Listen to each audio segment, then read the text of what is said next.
Hi everyone, I'm Kritika Murli, executive from SC Shadan Associates Company Secretaries.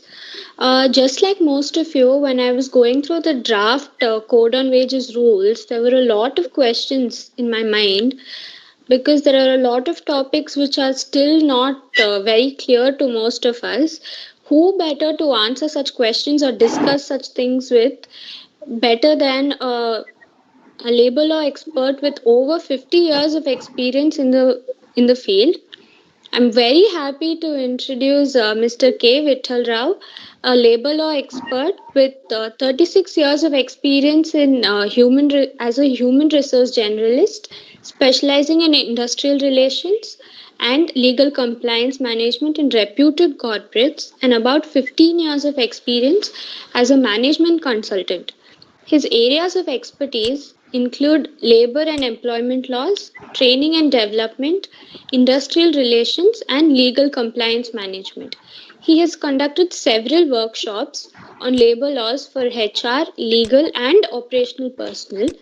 He has successfully conducted 3 batches of advanced certificate course on labor laws on behalf of NHRD, Hosur, and Bangalore chapters. Welcome, sir. Thank you. Thank you, Kritika. So, without taking away too much of your time, I would Yeah. like to briefly introduce the topic. Today, we will be discussing about the Code on Wages draft rules and the Code on Wages. All of us are aware that the government has initiated the process of labor reforms. The intention and purpose of these reforms is to simplify the legislations by consolidating the large number of existing legislations and by consolidating the large number of existing legislations. In this connection, 4 codes have been drafted. One such code is the Code on Wages 2019. This code received the assent of the President of India and was gazetted a year back, precisely on the 8th of August 2019. The date on which it shall come into force, however, is not notified yet. In this connection, the ministry has publicized the draft rules on 7th July 2020, seeking for opinions, remarks, and suggestions of all stakeholders. This discussion is precisely to introduce the topic and to take the views of our Mr. K. Vittalrao sir on various questions that I had in my mind when I was going through the code. Sir, without further ado, shall I move on to the first question, sir? Yeah, sure. Please go ahead. So the first question is, we are all aware that all legislations has a certain set of applicability criteria and certain definitions. Even this code on wages has a lot of definitions. Few of them are the definition of workman, employee, wages, etc., which are being discussed in depth. So, how do you think these definitions are addressed in the rules and in the code on wages? Yeah, you are absolutely right, Kritika. Any legislation, as a matter of fact, it has got the scope of applicability, definitions, and everything. Every legislation has got. Now, here in this code of wages, now here it's a little peculiar in the sense that it's a combination of 4 legislations like Wages Act, Payment of Wages Act, Equal Remuneration Act, and Payment of Bonus Act. Now here each lesson had its own definition of wages, its own definition of workers, employees, etc., all this. Now in this code it has got to be made uniform. Here the intention is that from that point of view, they have what do you call define what is who is an employee. In fact, the name of the employee appears everywhere throughout the code, both in the code and the draft rules. It means that the is applicable to employee. Employee means under this definition, it applies for everybody right from top to bottom line. So no distinction whatsoever. This is number one. Now the second thing is, as I said already, I'm going to touch upon it 2 definitions importantly. The second definition is about the definition of wages. As I said already, again, the definition of wages has got different definition at what the moment in 3 legislations and then payment of bonus as well. Now here in this definition, they have defined wages as a common factor. Now here, if you read the definition of wages, it's a little bit complicated. It is not that easy to understand per se. The moment you read it, you will not be able to understand unless really one applies his mind very deeply and understand the concept of it. Here, the definition of wages, what they have done is that first portion of it, first part, I should say, it says all remuneration payable in terms of remuneration, in terms of contract, blah, blah, everything. Plus, it includes basic DA and retaining allowance, if any. That's everywhere, it's fine. The second part is the exclusion clause, exclusion port. Though the employee gets it, for the purpose of wages, it is excluded. For instance, like the payment of bonus, payment of incentive, HRA, then conveyance allowance, and what you call contribution paid by the employer towards provident fund. All these things are excluded. Now, the most important thing is the third portion of it. The third portion of it, what it says is that you see, please see the 50% of the second portion, that is the exclude portion, 50% of it. And if that 50%, whether it is exceeds or within the limit of the first portion, then the difference is the surplus is there. You have to add on notionally and then add it to that. I will give a simple example. Let's say the basic and DLS allowance and retaining of a person is 8,000 rupees. His all allowances is 20,000 rupees. Now, according to this, 50% of 20,000 is 10,000 rupees. So, when you see the first portion of it, it exceeds 2,000 rupees more. So, the 2,000 has to be added on to the first portion. It means that 10,000 rupees will be the deemed wages. So, in other words, what the intention may be to see that for the purpose of various applications like provident fund, gratuity, bonus, whatever it is, the intention may be to see that 50% of the gross anybody gets it should be accounted. That may be the intention. I think that is the intention. Now, one thing, instead of making this definition very simple, they have made it a little complicated. And now it is not even too late. Maybe I think people have got another 2-3 days to file their objection. I think they should file this and then seek clarification. So this is one thing what I wanted to keep you informed about it. Yeah. Okay. So next, in the draft rules, there's a concept of region-wise wage fixation. So how will the government consider or determine these, this way region-wise wage fixation? How is this going to work, sir? This is also very good, very relevant question you raised this. Of course, in the draft rules also, it has been incorporated there that the committee shall decide. But here, the national committee also, they did exercise on this. What they did was that they have formed different regions. Take, for instance, region 1, it says Assam, Bihar, Jharkhand, Madhya Pradesh, Odisha, Uttar Pradesh, and West Bengal. Region 2, Andhra Pradesh, Telangana, Chhattisgarh, Rajasthan, Jammu and Kashmir, and Uttarakhand. And region 3, Gujarat, Karnataka, Kerala, Maharashtra, and Tamil Nadu. Region 4, Delhi, Goa, Haryana, Himachal Pradesh, and Punjab. Region 5, Arunachal Pradesh, Manipur, Meghalaya, Nagaland, and skipping. So these kind of bifurcation they have made. See, how these people have made the bifurcation is that, according to the reports, they have stated the criteria of what they have taken is that the state income, that is the state level GDP. What is the state level GDP? That one basis. Second thing is the cost of living in each regions and the labor market scenario, labor market situation, the employment, unemployment situation. Of course, there are the parameters to assess. And also on women's empowerment, and these are the criteria they have taken. Fourth is, one of the important thing is that the fourth dimension, women's empowerment is widely recognized and it has been taken into account. Now, this expert committee was also asked to work out how the 375 can be appropriated to these 4 regions. So they did the same thing based on the parameters. Take for instance, in region 1, it comes to 342 rupees. Region 2, it comes to 380 rupees. Region 3, it comes to 414. Then region 4, it comes to, region 4, it comes to 447. Then region 5, it comes to 386. So this is how broadly they have done it, maybe to set a model or whatever it is. Now the question is, the central government shall ask the committee to redo the same thing. This is number one. Now the exercise will be further complicated. Exercise will be the state level boards have to do the same thing in their own states on the same basis. On the same basis, they have to do it. For instance, urban and rural, urban areas and rural areas, how do they bifurcate? And how do they fix these parameters? The state advisory boards have to do this. This is quite a elaborate exercise someone has to do. This is one. This is the kind of thing what's happening. Yeah. So the implementation of this, how it is going to work out, is all right now a big question.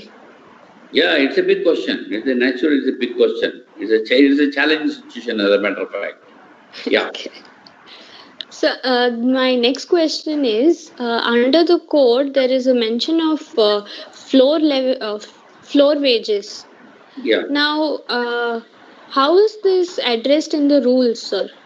In the rules, they also said the central government shall announce the floor level wages. It is steps maybe, according to me, once the central board fixes the the minimum wages at the national level, then the committee will examine on the region basis.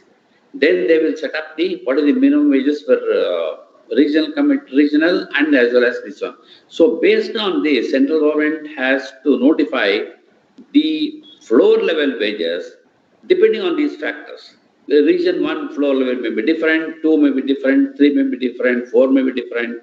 So when they fix the floor level wages at one level, thereafter it has to be done, reworked out once again. I think it looks like that. Anyway, it's up to the committees to recommend to the government how they have to do it. We have to wait and watch. Okay. So now that we've spoken about minimum wages and floor level wages, sir, in the code on wages, it requires revision of minimum wages every 5 years. But there is no mention for the same mandating the revision of floor level wages.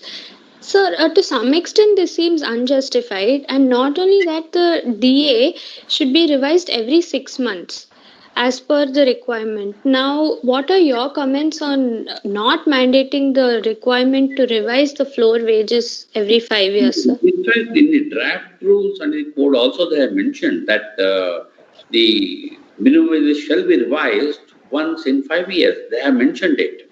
So they have mandated. Now they also mandated that the dearness allowance shall be revised to twice a year. Twice a year.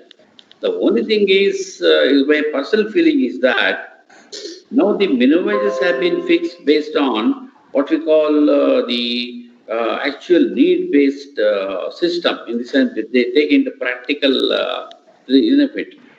So if you see the theory of wages, the most important thing is that one of the criteria should be to consider the capacity of the employer to bear this expenditure.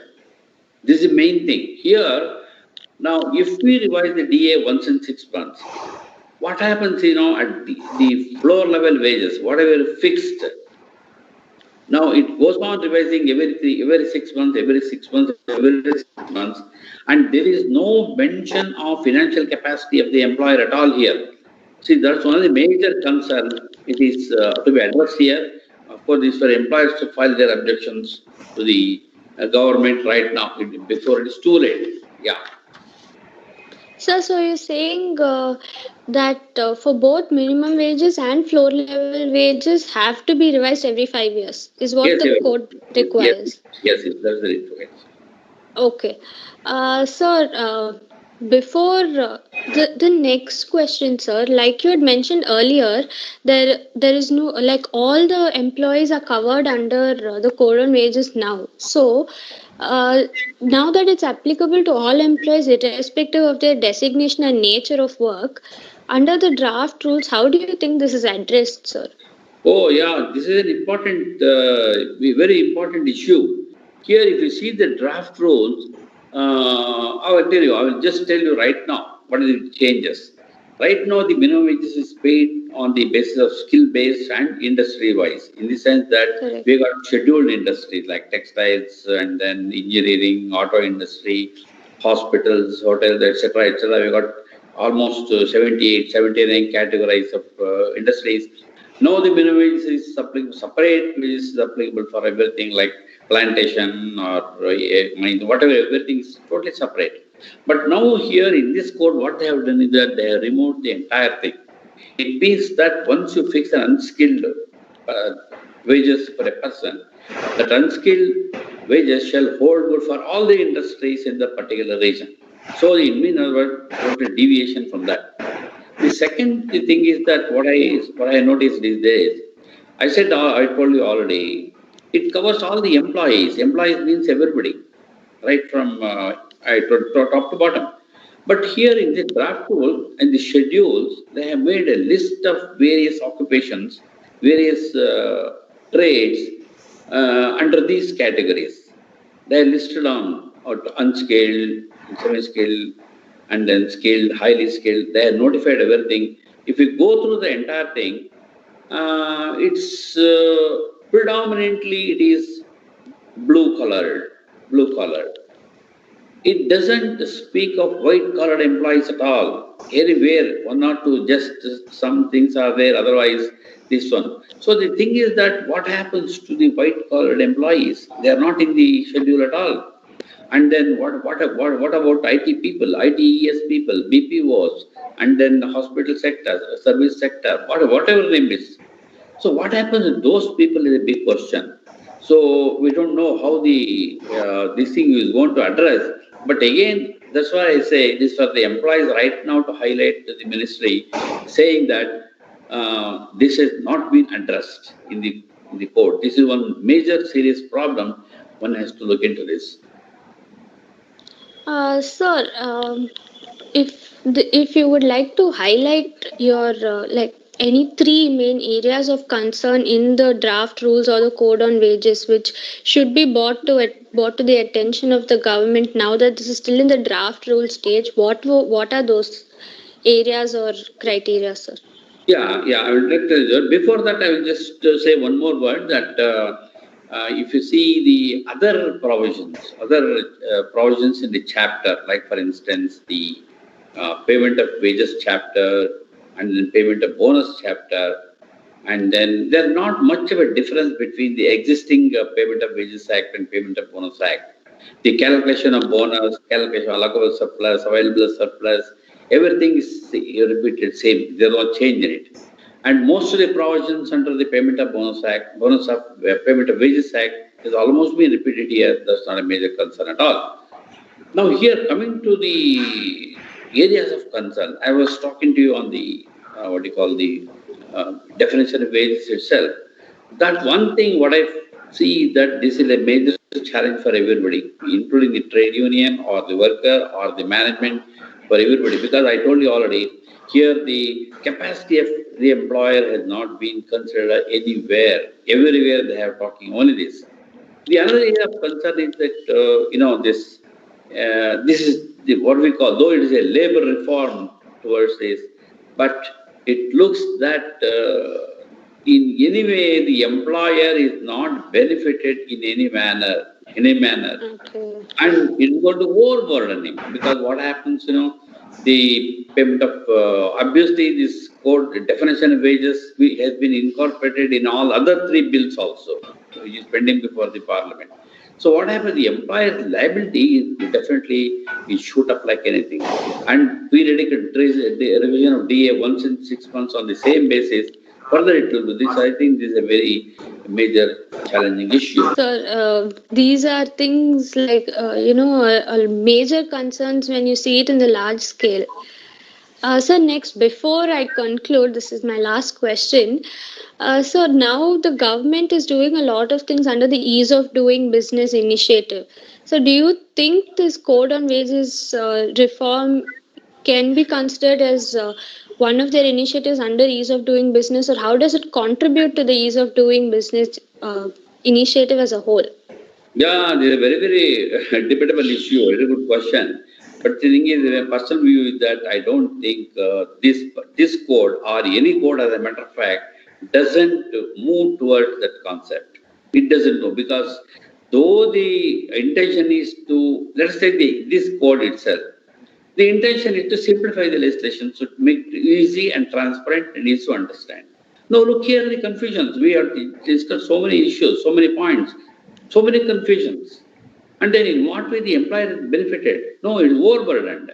So like that the other courts are, I don't think this is not a labor reform in favor of employer. It's labor reform employees. That's how it is. So thank you for taking out so much of your time and explaining so many concepts in detail, sir. That's all from my end, sir. Thank you so much. Oh, thank you. Thank you very much. Welcome. Good of you.